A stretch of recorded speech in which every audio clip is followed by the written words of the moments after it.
Hola, ¿qué tal? Estamos en nuestro quinto capítulo de La Ley del Don. Hola, ¿qué tal, Mariana, Ixchel? ¿Cómo están? Hola, ¿qué tal? ¿Cómo están? Este quinto episodio que vamos a tener ahora es abordar el tema que parece que ahora caeremos un poco a tiempo, a diferencia de los otros episodios en los que hemos estado desfasados, de la celebración del 14 de febrero. Conocida en diferentes partes de Latinoamérica, San Valentín, Día del Amor y la Amistad, depende en dónde nos encontremos, ¿no? Día de los Enamorados incluso, que eso es, a ver si podemos hablarlo también en algún momento, una diferencia con respecto a Argentina, por ejemplo, que se celebra en otro mes, diferente al que nosotros celebramos el Día del Amor y la Amistad, que después, como siguiendo un poco la forma que hemos tenido de analizar el Día de Santa Claus, veremos que es una hibridación de muchos procesos históricos, de diferentes tradiciones igualmente, ¿no? Esta celebración de San Valentín, y que de alguna manera estaría emergiendo el mismo espíritu, tanto en la celebración del Día de los Enamorados en Argentina, como en este 14 de febrero de San Valentín en México, en Estados Unidos y en otras partes de Latinoamérica, también en Europa, ¿no? Que se celebra el 14 de febrero. Incluso hay algo curioso, que en Argentina existe también el Día del Amigo, que también es bastante popular acá, ¿no, Mariana? O sea, los habitantes lo celebran, digamos. Sí, es en julio, cae por lo general 20 o 21 de julio. Y el Día de los Enamorados se festejaba justo en septiembre, que acá es el 21 de septiembre, bueno, que es el Día de la Primavera. También Claro. se festeja el Día de los Enamorados. Tengo entendido que en Bolivia también se celebra el 21 de septiembre. En Colombia se celebra el tercer sábado de septiembre. O sea, para nosotros, efectos de arriba del Ecuador, podríamos decir, estamos en tiempo y forma. Pero para efectos de Argentina, no estamos en tiempo y forma porque no es el Día de los Enamorados. Ahora se empieza a introducir con el San Valentín, ¿no? Mariana, también el 14. Claro. Pero viene más como de Estados Unidos, ¿no? Según entiendo. Sí, que digamos que invadió el festejo de San Valentín de Estados Unidos, como habíamos Claro. hablado con respecto a la Navidad en Francia. El primer bloque será sobre el pathos y la filia, que la enfermedad y las relaciones que establece el amor, el amar, ¿no? Desde diferentes perspectivas antropológicas, psicoanalítica, y también la postura que tomamos aquí en el canal.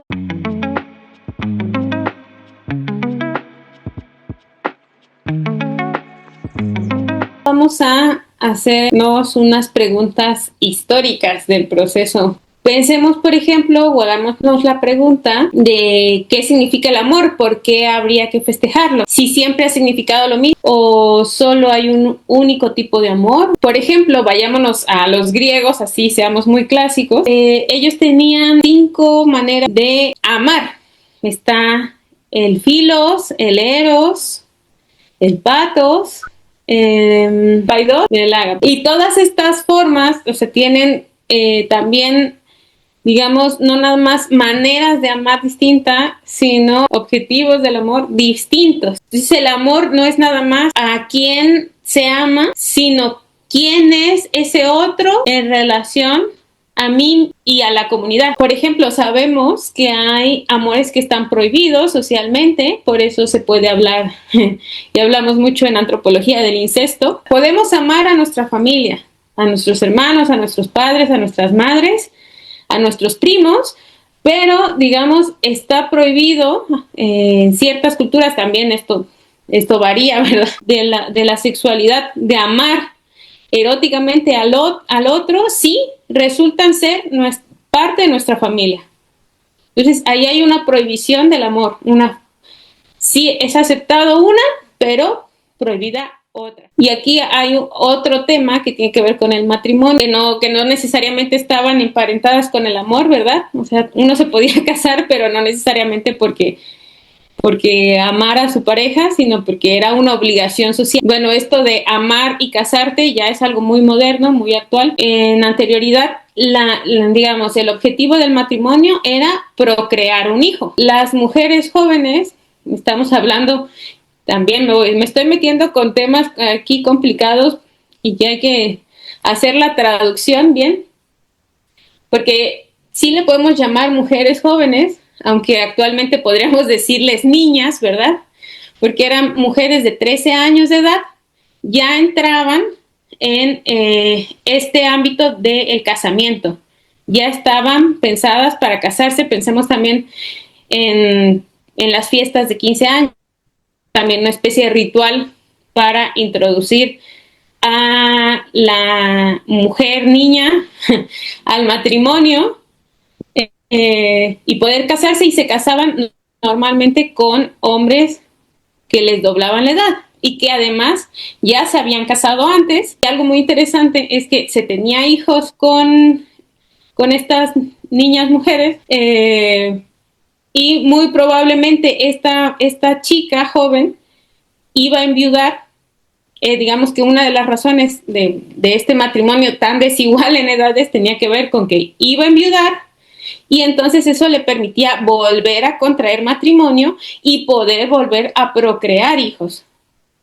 Ahora, actualmente, digamos que esto estaría súper mal visto, o está mal visto, al menos en nuestras sociedades, como dice Víctor, occidentales, ¿no?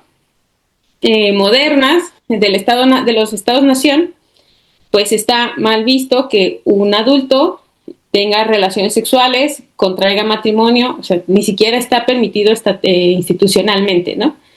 Con un adulto. Entonces, ahí podemos encontrar también formas prohibidas de amar. Y bueno, no hablemos ya de relaciones homoeróticas o otro tipo también de relaciones que existen y que no siempre están, dependiendo de dónde, bien o mal vistas. Es muy interesante que no se celebra, que el 14 de febrero no se celebra cualquier tipo de amor, sino se celebra, creo yo, me parece, que uno en específico que tiene que ver con, pues digamos, romántico, de noviazgo, de parejas.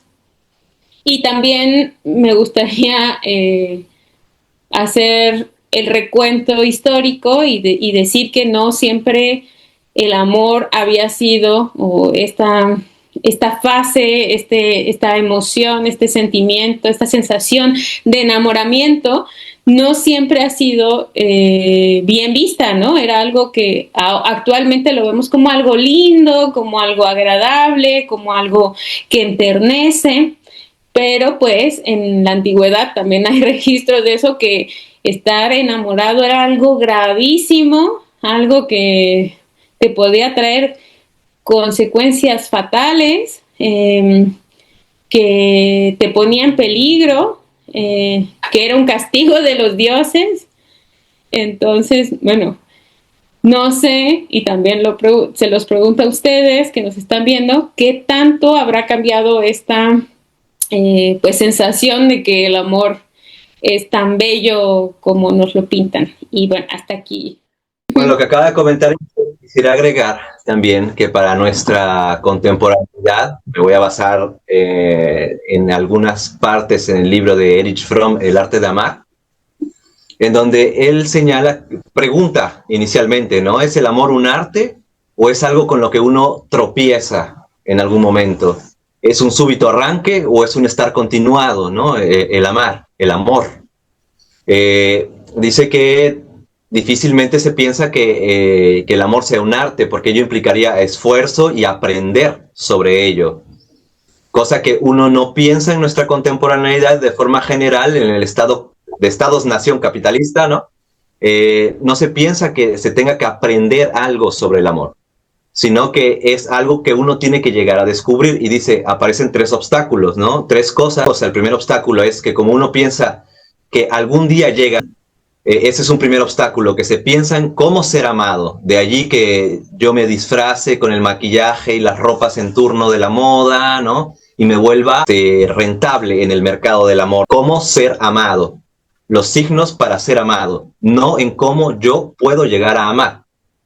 Otro segundo obstáculo que nos imposibilita el comprender que el amor es un arte, según Fromm, estoy siguiéndolo ahorita mismo, que dice que no pensamos en que tengamos que aprender algo sobre el amor, porque al amor más bien lo pensamos como un objeto al que uno se va a encontrar en algún momento, y no lo pensamos tanto como una facultad, una capacidad de amar. Y un tercer obstáculo es que dice que se confunde en nuestra contemporaneidad capitalista salvaje, que se confunde la totalidad de la relación amorosa con el principio del enamoramiento. Cuando uno ve a la persona y se enamora de ella, ¿no? Y entonces todo es idealización, si se quiere decir mejor. Todo es idealización con la otra persona. Nos es desconocido el otro, y entonces solamente tenemos la idealización. Si se combinan los tres obstáculos, estamos viendo que la otra persona está utilizando signos para ser amado. Por tanto, a mí ya me está proyectando una idealización de cómo es ella, que tal vez yo todavía no conozco. Y dice, y si esto se combina con las relaciones sexuales, hacen creer todavía más que se desvaneció la frontera de la diferencia y que ya nos conocemos por completo. Y que entonces la confusión con el orgasmo sexual, se confunde con la plenitud de la relación. Y después cae en cuenta de que no se conocían tanto, de que en realidad no les gusta algunas cosas que hace, de que en realidad no eran tanto el uno para el otro. También las psicologías contemporáneas, no el psicoanálisis, sino las psicologías de masas, estas que más bien sirven al capitalismo, al individualismo, a la superación personal. Estas terapias que son express, que uno nada más con recalibrar sus neuronas ya está de nuevo para salir a combatir la vida. Estas psicologías están basadas fundamentalmente en que existen 8 tipos de emociones básicas, universales, que se les llama universales porque cada una de ellas tiene un gesto. Y que estos gestos los veríamos en todas las culturas. Hay diferentes psicólogos que han hecho efectivamente el trabajo de campo, incluso, como Paul Ekman de Estados Unidos o Iranus Eibesfeld también.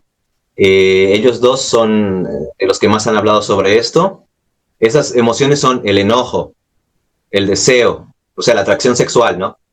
La vanidad, la alegría, la tristeza, la sorpresa, el miedo y el rechazo. Esas 8 emociones las podemos ver en el rostro, tienen un gesto en particular. Y me parece interesante mencionarlo para empezar a hacer diferencia con el psicoanálisis y también como la antropología podemos llegar a ver que existe un fenomenólogo alemán que se llama Wilhelm Flusser, que tiene un libro que se llama Fenomenología del Gesto, y en él empieza a hablar el gesto de tal cosa, el gesto de esto otro, el gesto de bla, bla, bla. Y cuando llega el gesto de amar, dice que el gesto de amar no tiene un gesto específico, sino que se puede valer de todos. Y efectivamente, en una situación de amor, podemos amar con enojo, podemos amar con tristeza, podemos utilizar cualquiera de estas 8 emociones. Con todas las 8 emociones se puede servir uno de cualquiera de las emociones en el amor. No tiene un gesto particular, como las otras. Sí. Para seguir ahí con Erich Fromm y tratar de convertir el amar, ¿no?, como un don. Erich Fromm dice que el problema fundamental de la existencia humana, y que eso lo compartirían tanto como el campesino egipcio, el samurái japonés, los mayas, los aztecas sacerdotes sacrificando, los tlacuilos, cualquier persona humana existida en el mundo y existente hoy, tendría como fundamento una angustia que le haría moverse, que le haría provocar la pregunta existencial por excelencia, según él, y es que existe la separatidad. El sentimiento de estar separado de los otros. Ese sentimiento de estar separado de los otros es el que produciría la angustia, la culpa, la vergüenza y todos los otros males. Y entonces la pregunta sería, ¿cómo le hago para no estar separado? Como el ser humano no tendría el instinto gregario, no iría de inmediato a la relación social, sino que tiene un paréntesis antes de entrar a la relación social. Ese paréntesis sería lo que produce la sensación de separatidad, como le llama Erich Fromm. Erich Fromm, por cierto, estuvo dando clases en Cuernavaca, en México. Entonces, él fue también seguidor de la traducción al español de su libro. Entonces, separatidad dice en vez de separación. ¿Cómo superar el sentimiento de separatidad? ¿Cómo lograr estar vinculado con los otros? Dice que habría una respuesta que sería una falsa solución. Esa falsa solución sería la simbiosis. Es decir, tratar de generar la identidad parejo para todos, que todos seamos exactamente iguales, que todos nos uniformemos, que todos andemos exactamente igual. Esa sería una simbiosis colectiva que se hace para evitar el sentimiento de separatidad. El sentimiento de separatidad que sería el conocimiento de la diferencia, de que existimos siendo diferentes los seres humanos, ¿no? La simbiosis pretendería volvernos a todos uno. También los rituales orgiásticos, por ejemplo, o de ebriedad, ¿no? En sociedades de Estado-Nación capitalista, ¿no? Serían otra manera de simbiotizarnos, según Erich Fromm, ¿no? Estoy siguiéndolo todavía. Tratar de acabar con la diferencia, la sensación de separatidad, la sensación de diferencia. Para él, este tipo de esta falsa superación de la separatidad es un problema. Crea la pareja sadomasoquista, crea las parejas de amo y esclavo, crea la extinción, en suma, porque ya no permite la diferencia, porque la diferencia les aterra a este tipo de unión. Aquí, entonces, él dice que hay otro tipo de uniones que no son simbióticas. Ese tipo de uniones que tendrían que ver con el arte de amar, voy a citar una frase, dice él: dar es más gozoso que recibir, no porque sea una privación, sino porque en el acto de dar reside la expresión de mi vitalidad. La palabra dar, y son dos acepciones del dar que serían erradas formas de dar. Una forma errada de dar sería el dar sacrificial, con el cual yo experimento el dar como una pérdida y al mismo tiempo, escondidamente, me creo superior moralmente al otro, porque yo sufrí por darle, y entonces eso demuestra mi superioridad espiritual ante el otro. Otra forma errada de dar, que esto constituiría el fundamento del capitalismo, en realidad para mí las dos, ¿no?, son el fundamento del capitalismo, pero él dice que esta es el fundamento del capitalismo, es la forma errada de dar en donde se hace semblante, se da, pero con la intención en realidad de recibir. Yo te doy porque sé que al darte te comprometo a ti a que me des algo. Entonces, en realidad, yo no quise dar nunca. Yo lo que quería era recibir y generar el sentimiento de deuda en ti. Al yo generar el sentimiento de deuda en ti, entonces te someto, entonces te esclavizo, entonces te exploto, ¿no? Por eso él dice que es la idea del potlatch, o sea, en ese sentido se da, ¿no?, para generar esa deuda. Claro, sí, para generar ese tipo de intercambios por deuda, ¿no?, digamos, de alguna manera. La tercera acepción que él nos da es la de dar como potencia, como riqueza, como demostración de un excedente. Dar porque podemos, sencillamente, ¿no? No sacrificándose, no intentando endeudar al otro. Dar porque sí. Y distingue aquí, hace una división entre acciones y pasiones. Retomando a Spinoza, por cierto. Dice que las pasiones son aquellas en las que uno está pasivo y se deja arrastrar, ¿no?, hacia una especie de simbiosis, que es lo que él está diciendo antes, ¿no?, la falsa forma de superar la angustia o la separatidad. Dejarse arrastrar por pasiones en las que uno es poseído por ellas en vez de ser un activo sobre ellas. Las acciones serían estas donde yo produzco. ¿Pero qué produzco? Lo que produzco es alegría con el otro. Lo que produzco es tristeza incluso a veces con el otro, porque le puedo compartir mis sentimientos, mis emociones, puedo vivir con él, con ella, ¿no? Y con eso restituir un poco del misterio por la vida.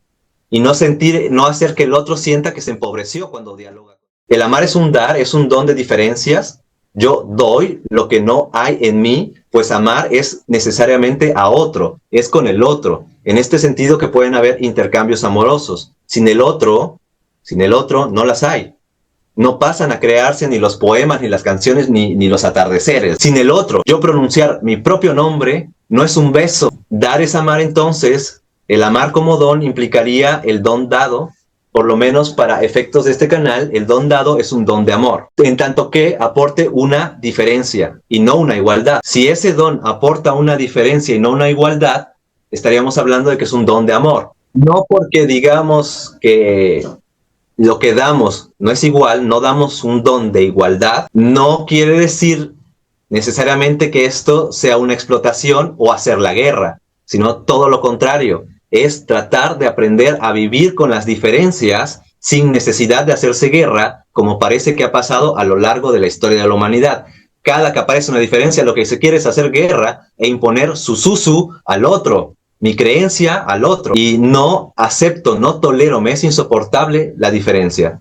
Entonces, dar algo que no sea igual, justamente aquí sería bastante subversivo de parte de nuestra postura en el canal, ¿no? Ustedes luego me dirán qué es lo que piensan, pero porque estamos dando una diferencia y estamos haciendo que se aprenda a tolerar la diferencia sin que esto tenga que implicar necesariamente la guerra. Bueno, buenísimo.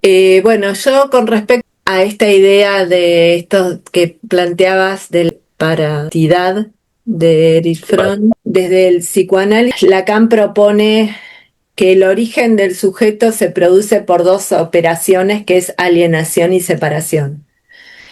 La alienación, dice en su versión del sujeto, es cosa del sujeto, justamente, y lo que se produce es que el significante, la estructura significante, mortifica la cosa y entonces pasa a tener vida y muerte, digamos, ¿no? O sea, por eso mortifica, porque pasa a ser mortal, digamos, ¿no? Uno tiene una vida, en algún momento va a morir, como Sócrates. Y entonces, frente a esa alienación significante, porque no es, dice, no es ni S1 ni S2, no hay, o sea, queda, digamos, sin ser, justamente, no, queda alienado en el sin poder ser ni una cosa ni la otra. El otro viene a rescatar en la operación de separación, viene a rescatarlo de esa posición mortificante, alienante,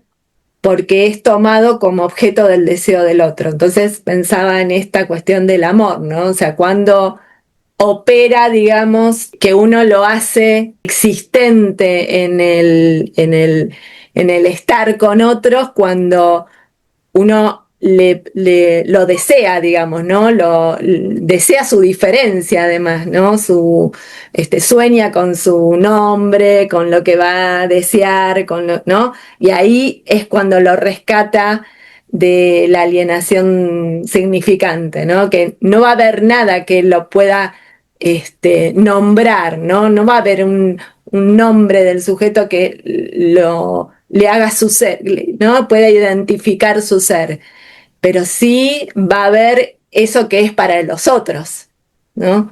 Y que donde pueda realizar algo del deseo, ¿no? Y que es en relación con otros. Y me parecía, por otro lado, pensaba en esta cuestión de la metáfora del amor, ¿no? Porque digamos que Lacan trabaja también el banquete de Platón en el seminario de la transferencia, justamente. Plantea además que la transferencia es el lecho de amor, dice.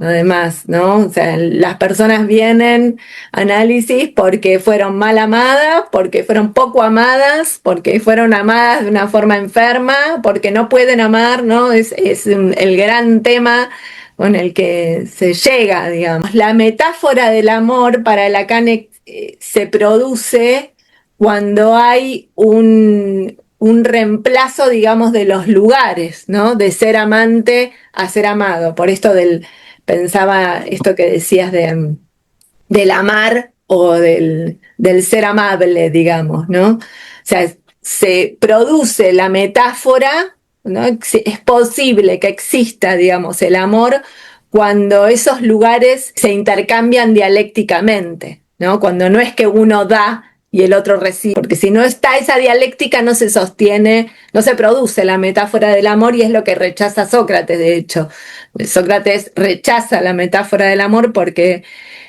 Alcibíades se declara y él, bueno, no acepta ser ese objeto precioso que dice Alcibíades que Sócrates es, ¿no? Sócrates rechaza esa metáfora y se dice que él no es eso, ¿no?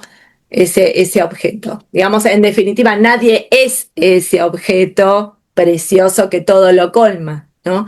Pero sí hay en el amor ese ver en el otro esa preciosidad, ¿no? Porque si no, no se produce el lazo que uno quiere con el otro, ¿no? Uno ve en el otro no lo que el otro tiene necesariamente, sino lo que se produce, lo que a uno le nace, ¿no? En el estar con ese otro, ¿no? Por eso está bueno esta idea de no lo que tiene, sino lo que hace nacer, ¿no? Como lo que hace creación ex nihilo, ¿no?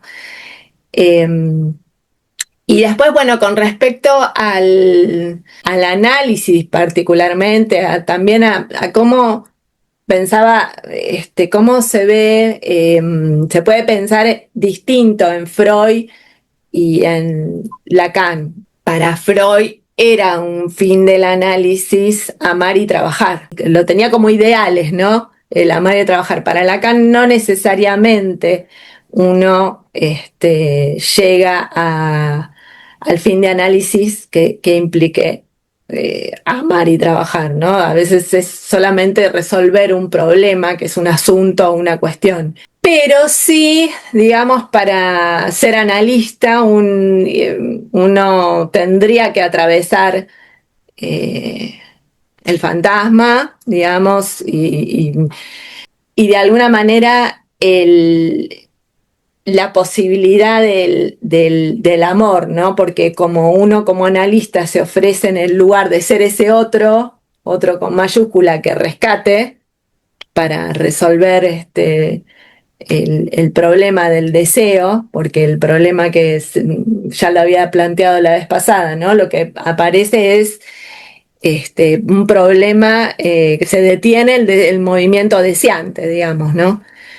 Y muchas veces tiene que ver con el amor, ¿no? Si los padres le dieron suficiente amor o no, ¿no? Si fue alojado como objeto de amor, ¿no? De deseo.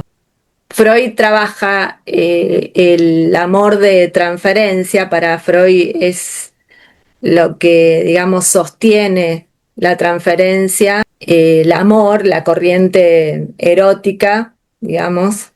Y entonces es esperable en un análisis que el paciente se enamore, entre comillas, del analista, porque eso va a sostener el análisis. Esa es la idea de Freud, cosa que en Lacan no es así, no es que siempre se va a enamorar del analista. Eso podría ser un obstáculo, de hecho, ¿no? Para llegar a buen puerto, digamos, para resolver el problema que lo trae análisis. Y pensaba en relación a esto también lo que trabaja Lacan en intervención sobre la transferencia, sobre el análisis que hace Freud de Dora. Dora es un caso así muy importante de Freud. La histérica, además, una de las histéricas, que no, dice Lacan, no llega a poder resolver el análisis porque se encapricha Freud en decirle a Dora que ella tenía un amor por el señor K, pero Dora lo que quiere ir a denunciar, porque además es muy interesante ver cómo el psicoanálisis surge con la atención a las mujeres que no quieren, que no quieren tener relaciones sexuales, ¿no? Que no quieren, que les duele la cabeza o que denuncian o haber sido abusadas o estar sosteniendo una farsa, como es el caso de Dora, ¿no? Dora lo que va a denunciar es que el padre la entrega al señor K para estar con la señora K, ¿no? Y lo que dice Freud le insiste a Dora en el amor hacia el señor K, pero no es así. Entonces había preparado una diapositiva. Es interesante eso porque es ver la transición de la época en la que se encuentra Freud, ¿no? Como esa toma de conciencia, o más bien inconsciencia, ¿no? Porque es un brote inconsciente, que las mujeres empiecen a tener esto. No voy a coger con el vato porque estoy en este circuito de intercambios. Estoy en este circuito de intercambios del que era natural, era costumbre, era habitual que así fuera en la época victoriana, ¿no? Como hace un rato nos estaba contando Ixchel, ¿no? Pero que aquí hay una toma, entre comillas, de inconsciencia, ¿no? Hay un brote inconsciente que las paraliza, que las hace que, no sé, que no puedan hablar su idioma nativo o lo que sea que les pase, ¿no? Un brote, y que sería la demostración o la manifestación de la transición hacia nuestra época. Bueno, este es un pedacito de intervenciones sobre la transferencia que está en los escritos. Dice, por haberse puesto un poco excesivamente en el lugar del señor K, por lo que Freud esta vez no logró conmover al Aqueronte.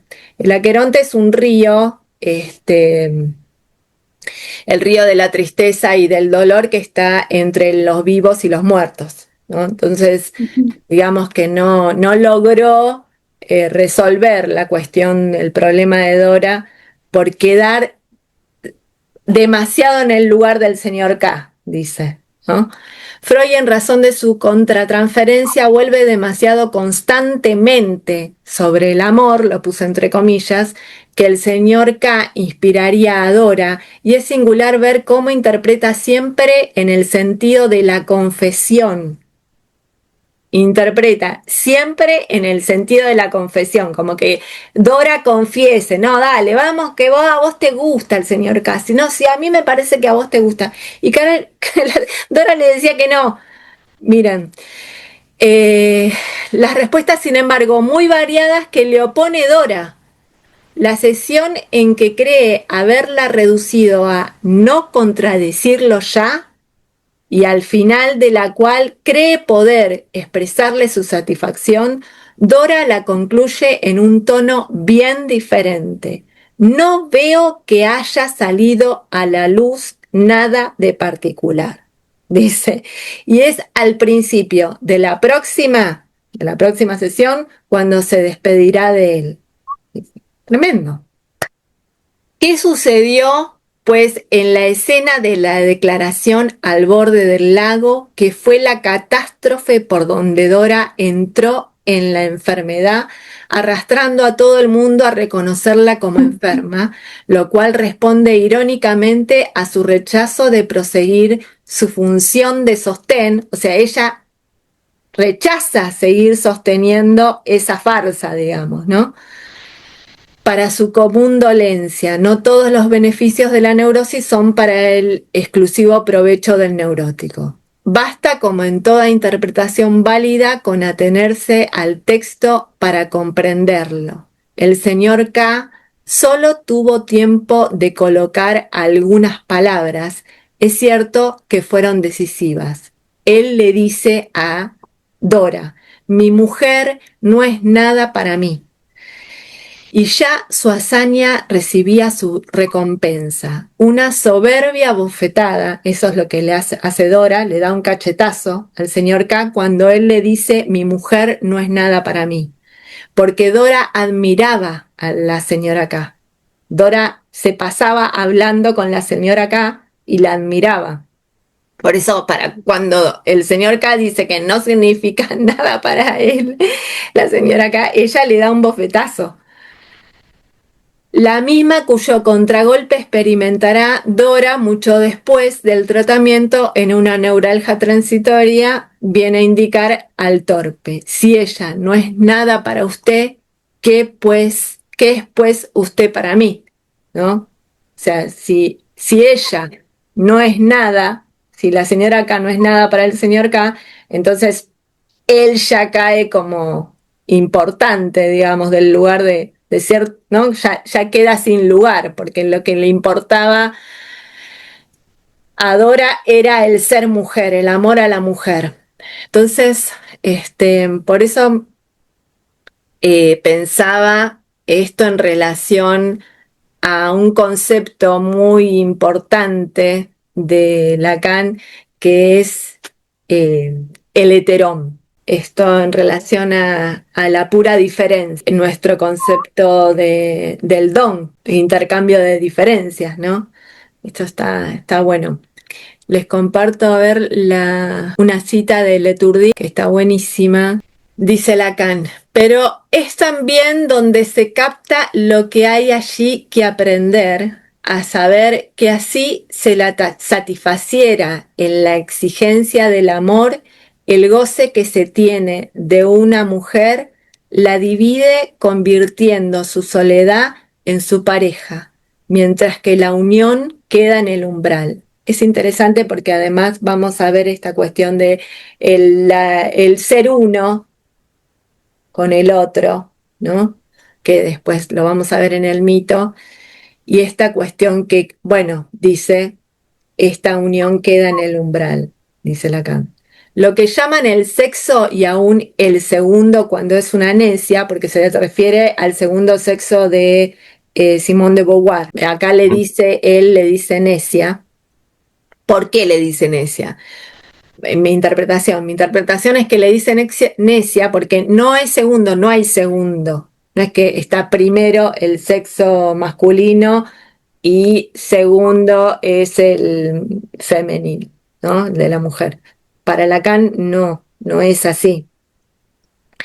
Dice, lo que llaman el sexo es propiamente por fundarse en no toda, o sea, la mujer no toda, que no voy a explicar ese concepto, pero sería algo así como si el hombre tiene el falo, que sería el pene, entre comillas, y que podría perder, ¿sí? Por la amenaza de castración, la mujer no lo tiene, porque ya se lo cortaron supuestamente, pero le quedaría ser ella toda, no toda en realidad, el falo, ¿no? Porque como el falo es la falta, nunca podría serlo toda, ¿sí? Por eso, esa es una explicación muy sintética de lo que se podría entender como no toda, ¿no? Es propiamente, dice, por fundarse en no toda, el heterón que no puede saciarse de universo. O sea, el heterón, como pura diferencia, no puede saciarse en el universo porque no habría universo, porque no habría uno, digamos. Llamemos heterosexual por definición a lo que gusta de las mujeres, cualquiera sea su propio sexo. Así será más claro. O sea, Lacan llama heterosexual a cualquiera, dice, que gusta de las mujeres. Dije gustar de, no estar prometido a ellas por una relación que no hay, porque Lacan dice que no hay relación proporción sexual. ¿Sí? Hasta es lo que querría decir es que no hay complementariedad, digamos, de los sexos, ¿no? Hasta es lo que implica lo insaciable del amor que se explica con esta premisa. Debe darse inicio a la lógica del héteros, siendo notable que es donde desemboca el Parménides a partir de la incompatibilidad del uno con el ser. Bueno, lo que plantea es que frente a esta idea del eros que hace uno, digamos, lo que existe en realidad es la diferencia, siempre, ¿no? Entonces, no es que hay dos sexos, sino que siempre desde uno o el otro, lo que hay es uno y el otro, digamos, ¿no? Y entonces, por lo tanto, lo que se produce en la relación es el intercambio de diferencias. Bueno, hasta acá, porque es un tom. Pero es que en la primera acepción, o sea, el heteros y el homo, ¿no? En ese sentido, el heteros pues es la diferencia, ¿no? El otro, y el homo es el mismo, ¿no?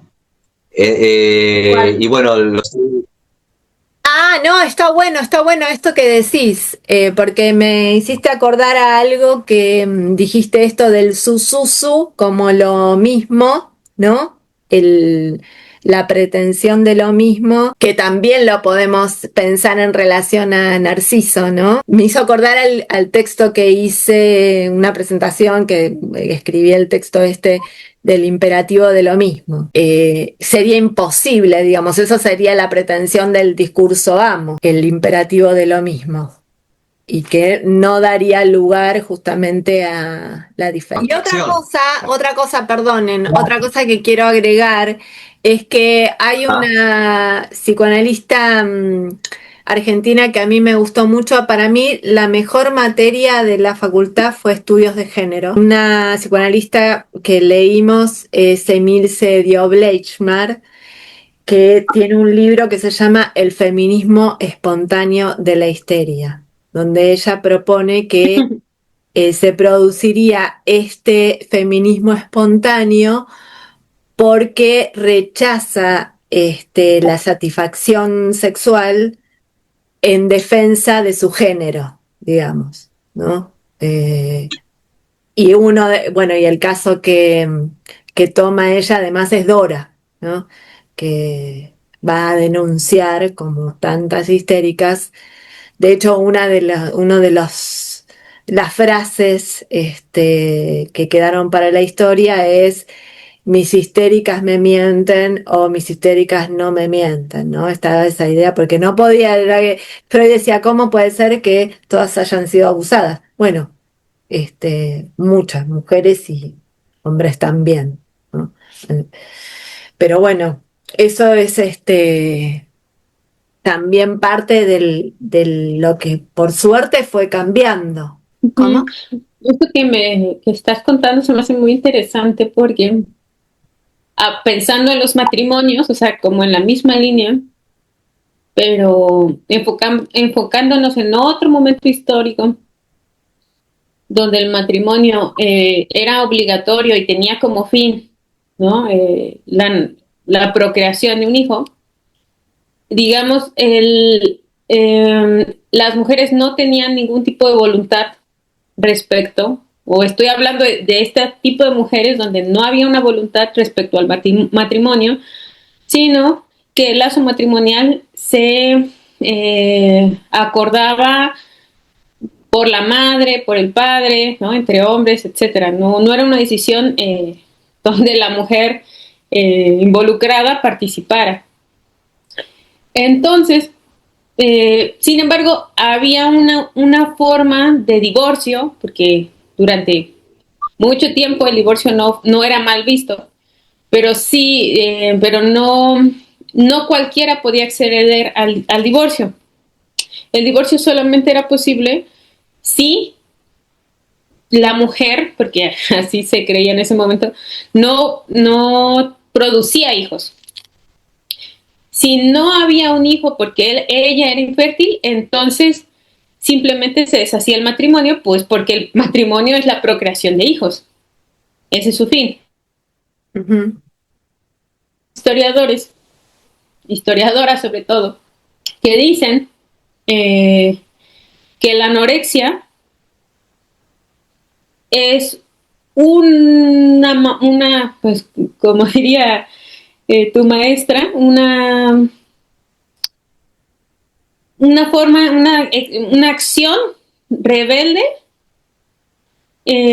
inconsciente, para debilitar el cuerpo y no poder producir, o sea, construir infertilidad, lo que provocaría a su vez la separación y regresar al seno familiar, porque además pasaba esto, o sea, que también es algo que estudiamos mucho los antropólogos, ¿no?